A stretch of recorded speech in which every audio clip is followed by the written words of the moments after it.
السلام علیکم دوستو، کیسے ہیں آپ سب؟ میں زبینہ فیاض ایک بار پھر آپ کے ساتھ میں شروع کر رہی ہوں ماہ ملکہ بائی مریم مظفر ایپیسوڈ 46۔ تو شروع کرنے سے پہلے ہمیشہ کی طرح ایک ہی ریکویسٹ کہ اگر آپ میرے چینل پر نئے ہیں تو چینل کو سبسکرائب کر لیں، بیل آئیکن کو ضرور دبا دیں، اپنے کانٹیکٹس میں اس ناول کو ضرور شیئر کریں اور ناول آپ کو کیسا لگ رہا ہے کمنٹ کر کے مجھے ضرور بتائیں، اور ساتھ ہی ساتھ یہ بھی کمنٹ کریں کہ آپ کون سی کنٹری کس شہر سے میری اس ویڈیو کو واچ کر رہے ہیں۔ تو چلیں شروع کرتے ہیں۔ باب ملکہ 6 سال قبل ماضی قاہرہ۔ اتوار کا دن مصر کے موسم پر خوشگوار بن کر اترا تھا۔ ہاسٹل میں بنے کچن سے اپنے لیے ناشتہ بنا کر نکلتی المیرا کا موڈ ہمیشہ کی طرح اچاٹ اور بیزار تھا۔ ادھر ادھر ٹہلتی لڑکیاں، گپے لگاتے لوگ اور شور مچاتی طلباء کا حد درجہ نظر انداز کرتے وہ ہاسٹل کے باہر موجود لان کی جانب چلی آئی۔ صبح تازہ دم تھی اور لان میں بلیاں ادھر ادھر گھوم رہی تھی۔ اپنے چکن اور چیز سینڈوچز کا نوالا لیتے اس کے قدم آخری سیڑھی پر رک گئے۔ نوالا چباتی زبان کی حرکت سست ہوئی۔ کچھ فاصلے پر ہی اسے خوابیدہ مارسلین ٹپ ٹاپ لیے میں باڈی گارڈ سمیت کھڑی نظر آئی۔ جس طرح وہ المیرا کو دیکھ کر مسکرائی تھی اس سے تو یہی ظاہر تھا کہ وہ اسی سے ملنے آئی ہے۔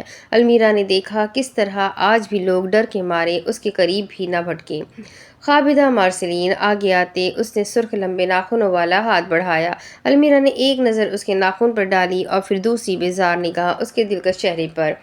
اسے لمبے نکلی ناخن رکھنے والی مخلوقات سے ہمیشہ چڑ تھی۔ بنا ہاتھ ملائے وہ لان میں موجود فوارے کی طرف چلنے لگی۔ ہاسٹل کی کرمزی اور گندمی رنگ کی عمارت کے ایک جانب قطار در قطار سنگی بینچ لگے تھے۔ بینچ کے ایک سامنے کشادہ فوارہ جس سے نکلتے پانی نے ماحول کو اپنی لپیٹ میں لیا تھا۔ تمہیں میرا نمبر کیسے ملا؟ فوارے کے کنارے ٹھہر کر اس نے چلتی لڑکی کو دیکھا۔ خوابیدہ کی باڈی گارڈز چوکنا سے فاصلے پر موجود تھے۔ کلاس گروپ میں تھا، میں نے نکال لیا۔ بھورے چشمے بالوں میں ٹکاتے مصری اطالوی لڑکی مسکرائی۔ المیرا کی نظر اس کی مصنوعی پلکوں سے ہوتی ہونٹ کے کنارے بھورے تل تک گئی۔ بنا کچھ کہے اس نے چہرہ پھیر لیا۔ یقیناً اس گڑیا کی ناک اور ہونٹ بھی نکلی تھے۔ تمہیں کنگ آتی ہے؟ المیرا کے سامنے بینچ پر بیٹھتے اس کے لہجے میں اشتیاق تھا۔ پاکستانی لڑکی نے جواب دینے کے بجائے اپنے ناشتے کو فوقیت دی۔ مجھے بیکنگ بہت اچھی آتی ہے۔ خوابیدہ نے چہرے کو ہاتھوں کے پیالے میں گرایا۔ کبھی تم ہمارے گھر آؤ، میں تمہیں اپنے ہاتھ کا بنا گاجر کا کیک کھلاؤں گی۔ المیرا کی جانب سے ہنوز خاموشی تھی۔ پس منظر میں درخت کے پتے ہوا کے دوش اٹکھیلیاں کرتے چڑیوں کو چہچہانے پر مجبور کر رہے تھے۔ تم مجھے میسج کیوں کرتی ہو؟ اس آگ والے واقعے کو 2 ہفتے گزر چکے تھے۔ تب سے اب تک خوابیدہ مارسلین کی جانب سے ہر مرتبہ ارشن کی حرکت پر عجیب و غریب ٹیکسٹ ملتے تھے۔ جب اس نے اسائنمنٹ جلائی، پھر جب اس نے المیرا کے ایگزامز میں جواب نامہ غائب کروا دیا، اور پھر ابھی 3 دن پہلے جب اس کے کچھ دوستوں نے المیرا کو یونیورسٹی واش روم میں تنہا بند کر دیا۔